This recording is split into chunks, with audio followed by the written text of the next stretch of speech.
So, everybody out there, good morning and hello.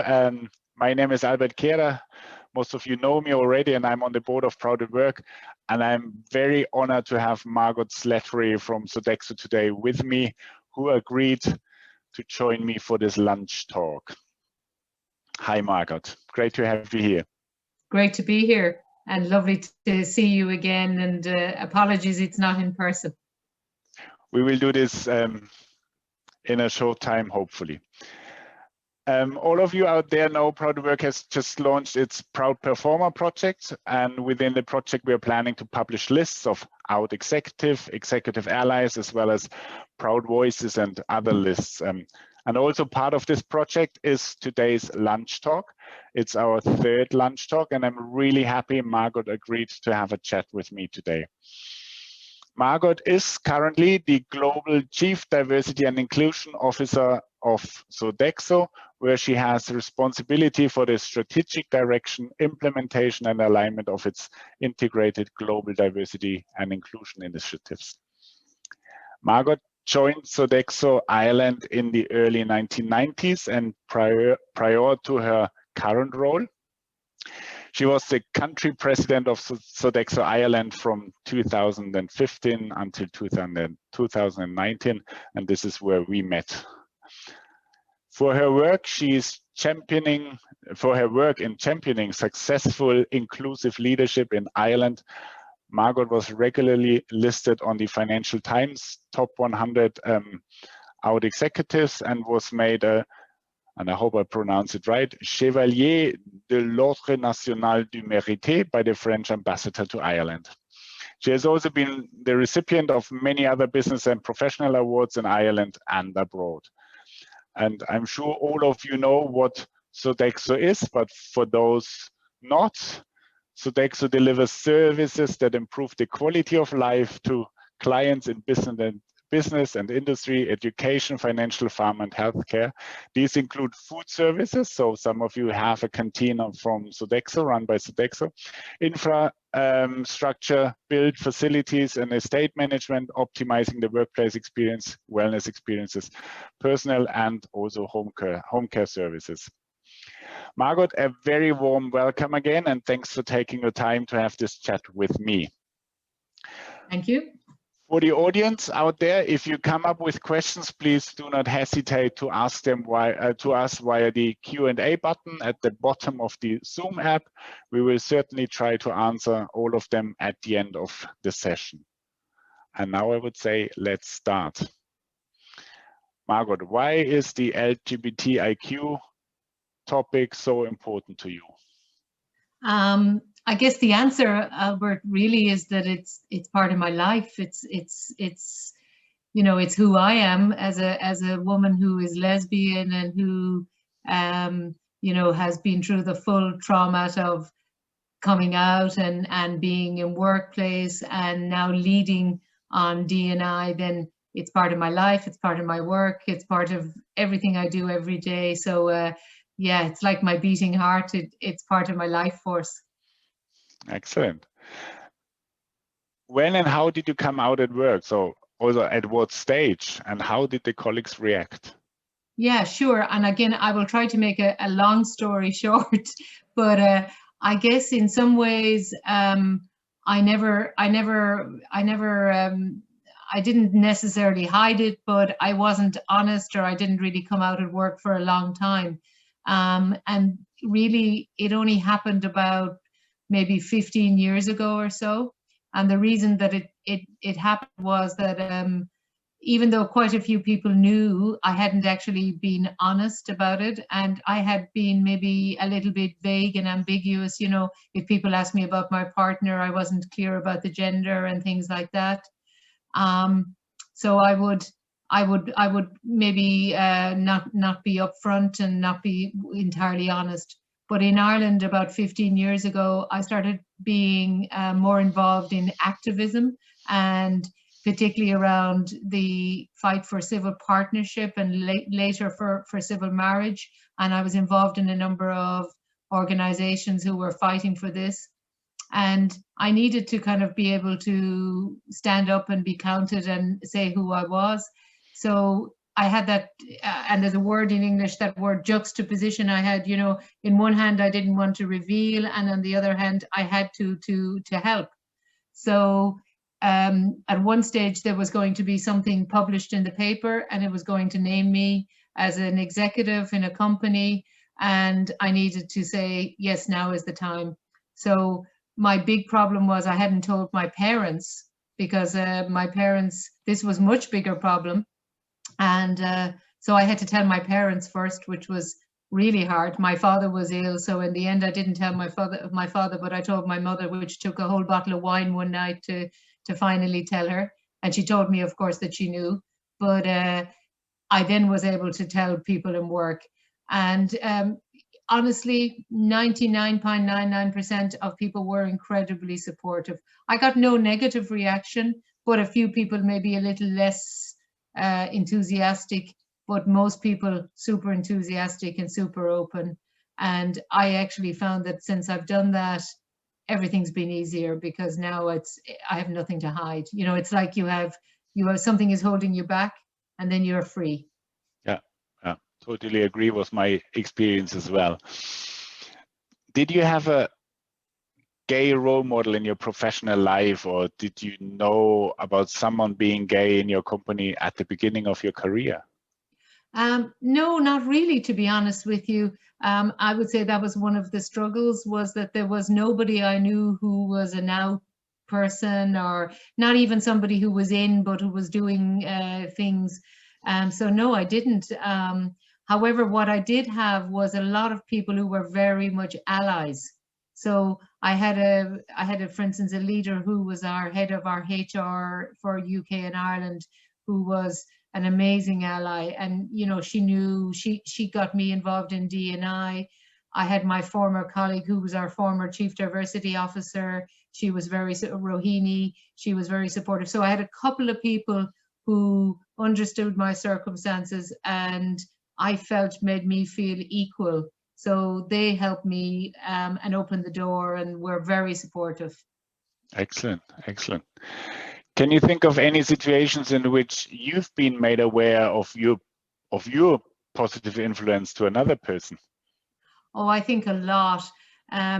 It's not just me, because I would be naive to think, and maybe egotistical to think me, but the work we have done, and you know, once you start the conversation in an organization, then you start the energy and the change. So I've chatted with people in the company who would say to me that, you know, I encourage them to feel that they could come out, that hopefully I've created a psychologically safe space to have that conversation, and that they felt they could be themselves. People will say that simple things like even introducing, you know, that we have in Sodexo, I don't have it on me now because I'm at home, but we have lanyards, you know, with PROUT at work or whatever. People see that, and then they straight away feel comfortable. And because I have gone on webinars in Sodexo, particularly at times like I've done lesbian visibility, I've done Pride, I've done Ida Hobbit. So these events, and I've been very clear on these webinars that I'm a out and proud executive. Then people know, and they say that this has helped them say it's safe in Sodexo, which I think is incredibly important. But to be fair, it's a whole lot of people, and there's a whole bunch of people who work in our Pride, global Pride groups who make that happen. So I'm just one of many. Yeah, but still in your position, I think it's good to have people like you who are outgoing and proud and tell people that it's safe to come out. I agree with you on that. And I mean, I never underestimate the privilege that it is, but also the obligation to do things for others. And, you know, like Kamala Harris said, and I'm not comparing myself in any way, but honestly, but you can't pull the ladder up, you know, you have to keep the space open for others and keep working for others. So that's an obligation. So you get privilege, but you get obligation. Yeah, and you're in Ireland and we are in Germany, and in both countries the Catholic Church is quite strong, and they are not really telling people that being gay is a good thing. So it's good to have out people in those countries as well to help other people. Most definitely. And I mean, I won't say, you know, it's not for a long story, but I have suffered because of the church in this way, and it has held me back. And you know, I was brought up a Catholic. I'm now not practicing anymore, but I think the church can be very divisive in this. I respect everyone's right to their religion, but it's not helped the conversation. And in Ireland, for a long time, we have been very reluctant until perhaps the last 10 years to change. And I'm glad now things have changed and the door has opened. Yeah, excellent. A recent study PROUT at Work helped to conduct focused on the double discrimination that lesbians face in recruiting and promotion process. And it's really, they sent out identical CVs, and the lesbian version received much less returns than the heterosexual application, which is really strange. Do you have any personal experience with this issue? I wouldn't say that I've had an explicit experience, as in nobody has said to me directly, but I would have the same view. So when I remember back to trying to get my first really leadership role to go become a director in a division of our company, nobody said anything to me, but I applied the same as a number of colleagues. And sometimes really, you know, colleagues who had less experience, less qualifications got promoted. And I did feel at one stage, you know, oh, is this, you know, is it my face doesn't fit? Is it because of my sexuality? It was never said. And remember, this is about 20 years ago, but I did feel that knowing that about me, maybe, you know, because again, I wasn't out, but it was known, was that holding me back. And, you know, so it was never really out there. But I think, you know, truly, do I think that happens? Yes, I do. And I think that also to be taken seriously as a lesbian can take a long time in an organization. You know, I've had experience, and this is external as well, where people like to talk about your life outside of work and lots of other things, your sex life, everything else, but your professional life. So, and also to not be known as the lesbian. So, you know, that people, I would have had experience where people will refer to me and maybe a heterosexual colleague, and they will say Margot the lesbian, and maybe you know, Anne, who is married, you know, so they don't talk about her sexuality in the same way as mine. So I always try to fight that and be, I want to be out, I want to be proud, I want to be transparent, but that's not how I should be known. So I think it's a difficult one, and we have to push against it very much so. So I think you know, ongoing, it's a journey of education and making sure we challenge that bias. And I think you already asked my next question I wanted to ask. You know, and no, it's okay. In your role as a diversity manager, you know, what's your perspective on this issue, and how would you recommend companies to overcome this problem of a double discrimination of lesbians? Well, I think first of all, you know, the research work that you've done and that the organization has done is incredibly important. You know, truly, even in our LGBTQ plus world, there's been a bit of a bias about lesbians haven't felt they've had the same space for a long time. And now, you know, similar on different groups. So I think it's very important that we do the research, that we have the information, we have the data, and then to make sure that we talk about it and we socialize it. And probably the very third part is that for organizations that we then have this conversation, we're really clear about it and get it out into the open. So, you know, nothing like getting the conversation out into the ether, so to speak. And I think that helps. And things like Lesbian Visibility Week has been a really good thing. I about 2 years ago when I traveled, I remember going to a really good event in Spain and, you know, talking there, and we had a piece even on national television, but to try to get lesbians into the discussion. Similar in many other parts of continental Europe, I think lesbians have not been visible.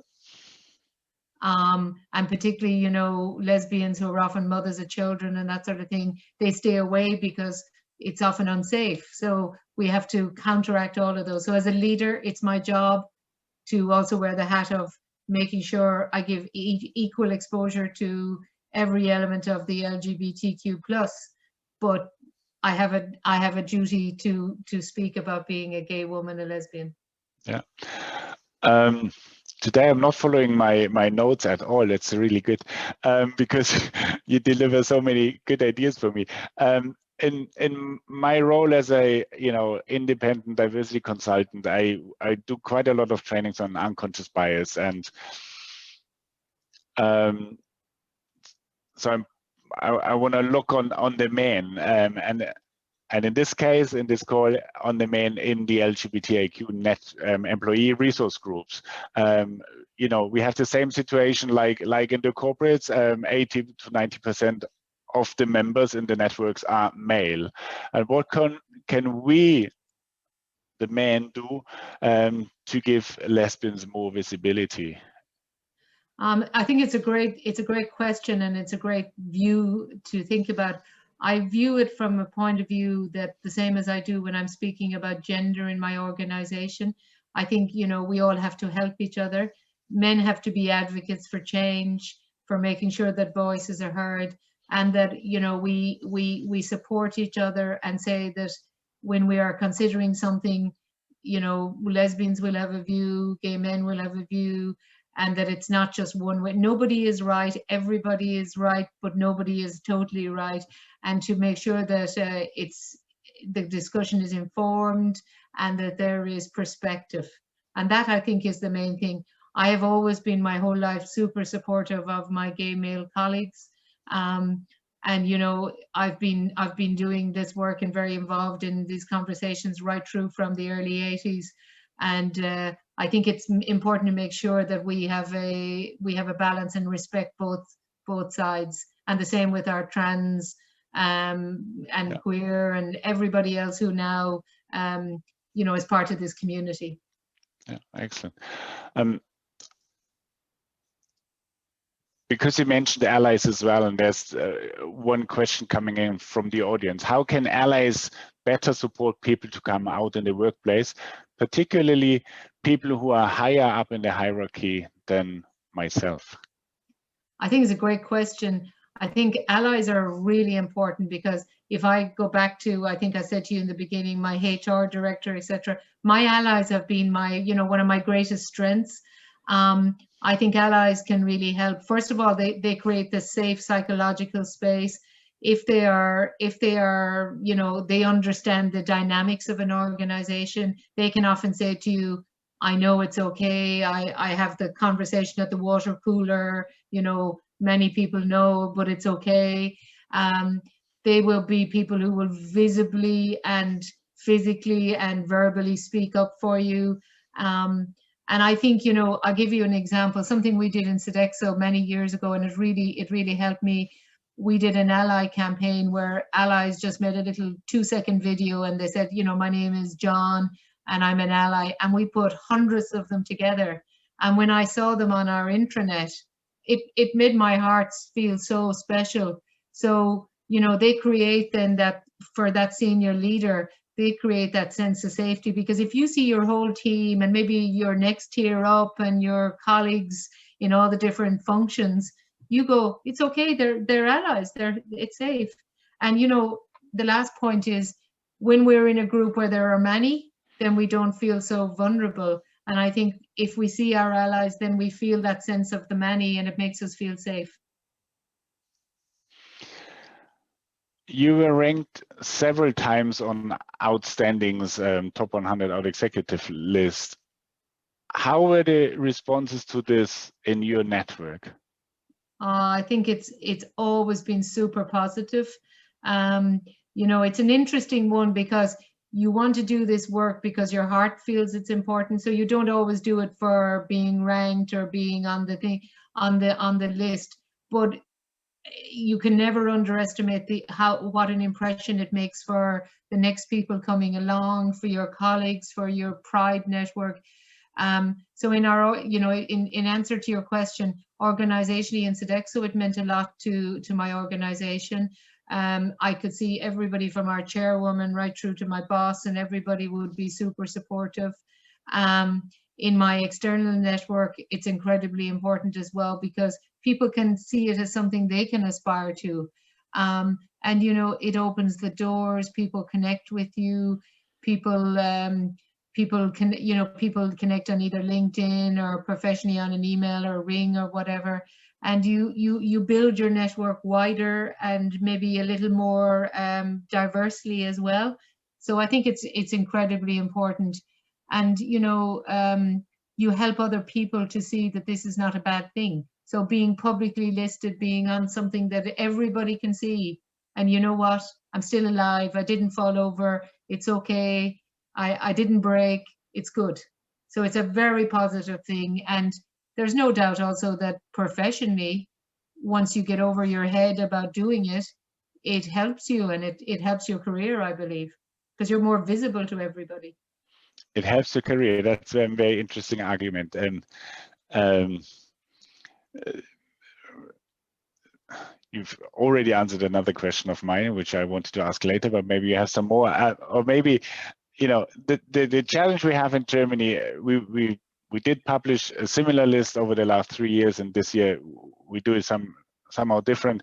And we have a lot of LGBT out executives who are reluctant to get on such a list. And you said it helps your career, but would you have any other arguments why it makes sense to get on such a list? Well, I think a couple of things. First one would be that there's a power in being part of a group. So the collectivism of being on the list with, say it's 100 people or 50 people, that's a powerful group. So we're almost protected together. So we don't jump just one person, we jump collectively. I think that what you build as well is, you may not know somebody beforehand, but once you're on the list together, then you have this other colleague, you have a sense of somebody I can speak to, you have a wider friend group, people you get the comfort from. And then I think to society, it's saying to society, this is not something that goes away, this is here now, you have to recognize it. And I think in the public domain, government and in professional life, it says this is a strong group who are loud and proud and who, are stand up for what they believe in. And again, I have seen, and it's interesting because, Germany and Ireland in some ways are quite like each other. Ireland was quite conservative. I think Germany is probably less so, but we all have to go through our change. I know you might, but different times, different ways. I have over the years looked at Germany as less conservative as Ireland. Now I think Ireland is less so. But when we started having the publication of the lists, and when they were in Irish, and if it came out in the UK, it also came out in Irish newspapers. I actually found that it moved things. It was positive. And I would suddenly have a government minister or somebody come and ask me to be on something. Suddenly people knew who to go to now. So your voice, your authority, your ability to speak on this topic has gone up a notch. And again, because I don't feel afraid, and no one can hurt me anymore. They could only hurt me when I was in the closet. But now I'm out, nobody can hurt me anymore because I have no secret. Nobody can blackmail me. So it's been 100% positive. And I think professionally, I've had more opportunities because of this. Okay. Did anything change since you've been recognized by the list? I mean, in your commitment to the community or the impact you had in the company? Yeah, I mean, I don't know that, how do I say? I think there's been no big change, but I think in my company, it was very clear. So we kind of, it goes a line, you draw a line, it's very clear now. I am most definitely out. There is no hiding anymore. And, from a point of view of anybody who wants to discuss this topic, you become the SME, which is, good, bad, or indifferent. from a point of view of now that I work in inclusion, you are less considered for these lists because they really want to have people who are CEOs and, you know, at this C-suite level. And that's okay because everything is a time for you. But in my network, I think, no, everybody has been always good, but I'm also always conscious that, you know, we don't do this work as an individual, you do it as a group. So if I am listed, it's because others have put me there too. So always not to be, you know, egotistical and thinking it's about me, I'm so great. I always remember I am there because others have done the hard digging, you know. So I think very positive, but to be humble with it is important. Why do you think it is important that we have such lists? Oh, I think on a more macroeconomic. Yeah, but I think that as a group, LGBTQ+, we have a big economic impact. We are big users of, you know, we are a group who can affect government in every strata of life. So it's really important to make sure that we're listened to, that we have a voice, and that people recognize, you know, that we have an impact. So once this list is out or anything similar, you say to public life, to private life, to government, we are here, we are not going away, we are important, you know, recognize us as much as you recognize a group who talk about, you know, another civil right, anything, you know. So we rightly take our place in society, I think, and, you know, we should not be denied. And until we get to real super equality, we should continue this. And also I think that people do so much work. I mean, I know so many people, I know you do, Albert, and so many others who, and probably I know on this audience, there's, I mean, I know one or two people who are on who are amazing people who do great work. It's important to sometimes say, you know, kudos, thank you, well done, you deserve to be here, and to be a little bit recognized, because many of us go through our lives and we work very hard, and then one day, you know, you retire and it's over. And so good to hold us up, you know, for being who we are. Excellent. There is one question from the audience. Mark is asking, Sodexo is a global organization that entails working with a wide range of cultures where gays and lesbians are actively discriminated. How does one balance corporate diversity policies with local requirements?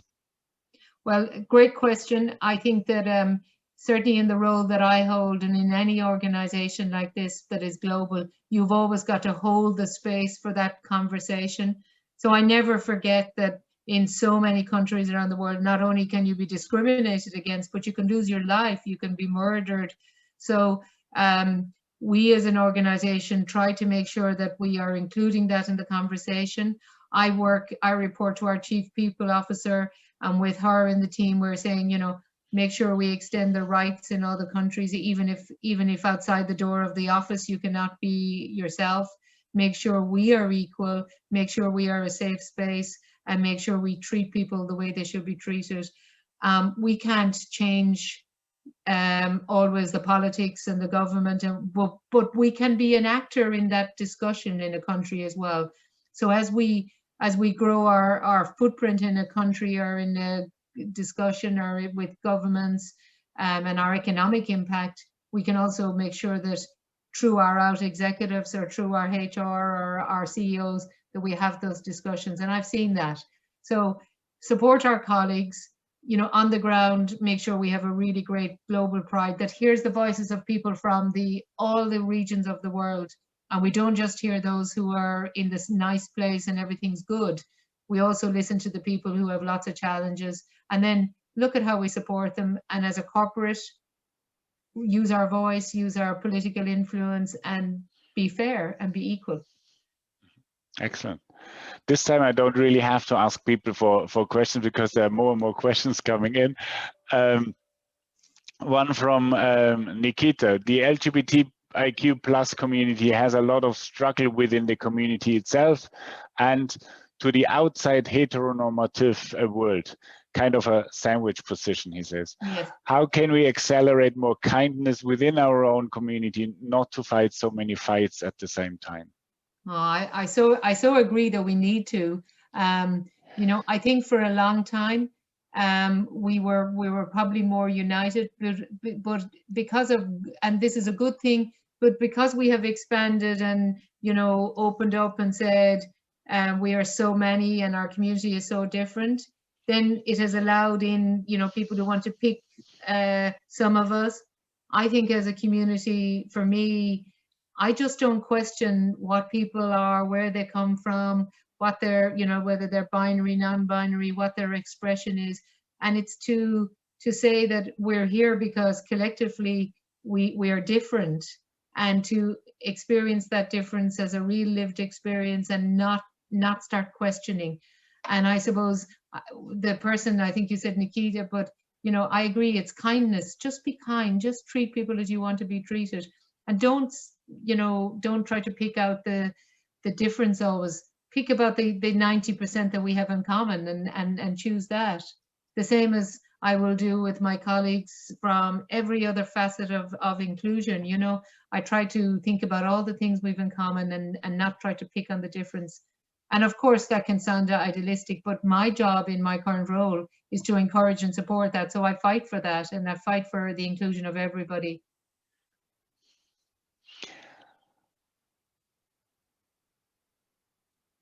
Tyrone asks, they are starting an LGBT plus ERG at their company. And do you have any tips to encourage allies and members to participate?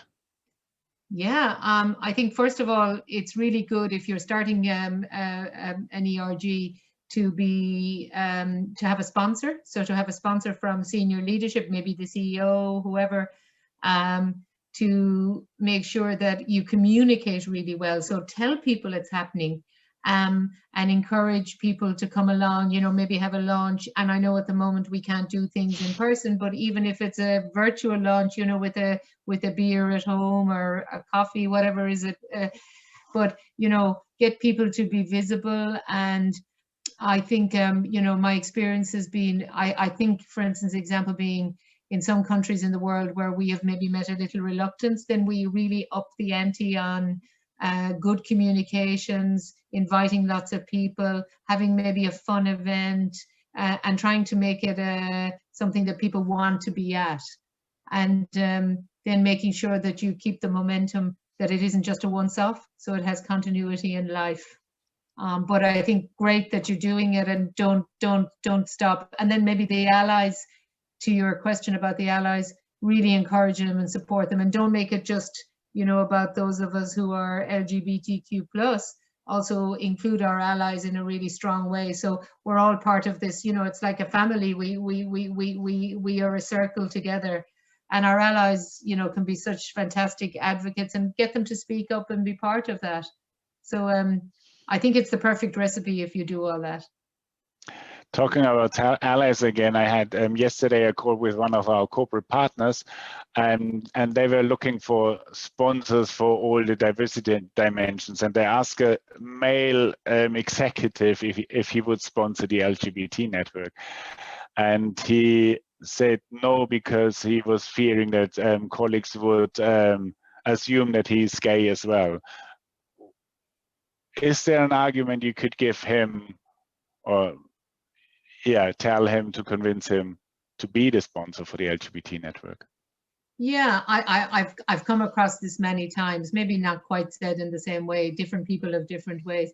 I think that this is an education, and we have to help him or her, whoever it may be, to understand, first of all, you know, if they're secure in their own sexual orientation, then they shouldn't worry about anybody else, firstly. And in the second part, to you know, to understand the power that they bring by standing up for somebody else. Maybe a thing to do is to help them to meet somebody else who's an ally, who's heterosexual or whatever, to get their experience, and to show them that, you know, that nothing happened, the world didn't end. I've had a similar experience recently with some of my colleagues about using pronouns. People said, oh, but if I do I, you know, what does that say? And I said, it says nothing. It just says you're open. You know, don't be so relaxed. Nobody is going to come and proposition you. You know, you're not that lucky. It's okay. And so I think we have to be kind to people and help them. And maybe, you know, the most powerful thing to do is to join them in the conversation with somebody who's done this before, because it always shows that it's safe. And I would suggest that probably I've done this and it's helped people. Excellent. Thank you very much. We talked about COVID-19 before we started the broadcast of this session. Did COVID-19 influence the initiatives of your team at Sodexo in any way? I think it did. You know, a couple of things. Firstly, we realized we were a community of 470,000 people globally, and we're now about 50,000 less. So first of all, we lost a lot of colleagues because in some parts of the world, the business just wasn't there. So firstly, you know, you lose colleagues and you just, that impacts the work you do. And then we discovered, or not discovered, but we realized pretty quickly, going back to last March and April, that we couldn't do all the initiatives we wanted to do because people were so busy in just survival mode. So we had to be a lot more, make better choices about how we communicated, propositioned, and interacted with the business. So the things that were really good are very strong messages from our CEO, our Chief People Officer, that leadership is very strong, reinforcing the fact that people should feel safe and psychological safety, and then really talking more about inclusion. So for instance, I came up with the strap line. I don't think it's individual to me, but we use it in Sodexo now, and we use it all the time now. We say inclusion never stops. So we're saying to people that despite everything that's happening for you, inclusion is here. And then we chose to be really strong allies. So it wasn't, you know, for D&I in this past year, for instance, we were very intersectional. So we were allies to our community of colleagues who, you know, might be experiencing issues around culture and race and ethnicity. We were allies to people who were generationally struggling with COVID. We were allies to people who, from a gender perspective. So we brought that intersectional arm to it all. And I think lastly, we made sure that D&I was about really helping people about communication, giving them tools to help them, lots of very positive messages. So it was a kind of a track in a different direction. So when I started the year, I had one strategy. We went a bit maybe left or right, but it's been okay. And it's been very people-centered. Now we're nearly running out of time, and I'm not sure if we can answer all the questions, but one from Pablo, thinking of HR corporate processes such as talent acquisition and talent management, which initiatives would you suggest for an organization in order to promote more visibility and inclusion of the LGBT community? Well, I think that, you know, talent is one of the big sort of levers for change. So first of all, to make sure that when you talk to your recruiters and you're looking, you know, at the job and the person, that we get these stereotypes about anything. So whether it's race, sexual orientation, whatever it might be, gender, we remove those, try to challenge the bias and make sure that the job is open to people, whoever they are. And then make sure that we make the road very smooth, and we work with the recruiters in the interview, and many people would know this, there's no science here, but it's doing it is the actual thing. But most importantly, then as we promote people, you know, helping them, so a bit like me, you and many on this call today, to be visible that you can do the job, you can be LGBT, and, you know, doing the job has nothing to do with your sexual orientation or being a great performer. So if the people are quite happy to be upfront and out, then they're also a great role model for the rest. And I think for the talent function, it's being able to help people and enable people to be out and to be a role model and to make them feel free. Okay, thank you. Manu gave a training on D&I, and a comment was made regarding pronouns. This participant heard that when someone asked which pronouns the other wanted to use, the recipient of the question felt offended and mentioned that he was obviously male. How do you recommend to handle such a situation?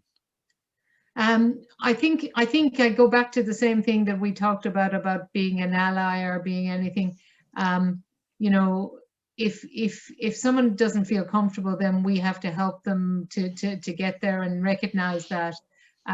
In my case, I would have had someone in my company who had and it was a male who had a challenge around this. But actually, coming from a really good place, this chap wanted to help, but he just wasn't sure what it said about him.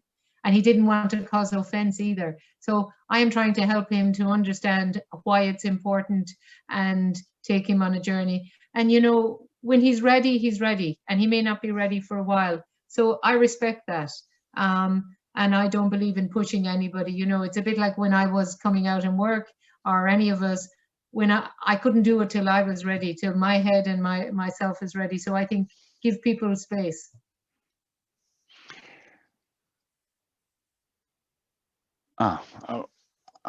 We have 3 more questions, but I think we only have 1 question, and I hope the two which we do not answer, they do apologize that we can't. But unfortunately, Margot has a tight schedule, and we only have until 1 o'clock. But Natasha asked, how big is the LGBT network at Sodexo, and how do you handle the involvement? Is it working time?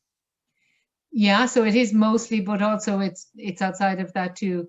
We are about 24 chapters in 24 locations or regions.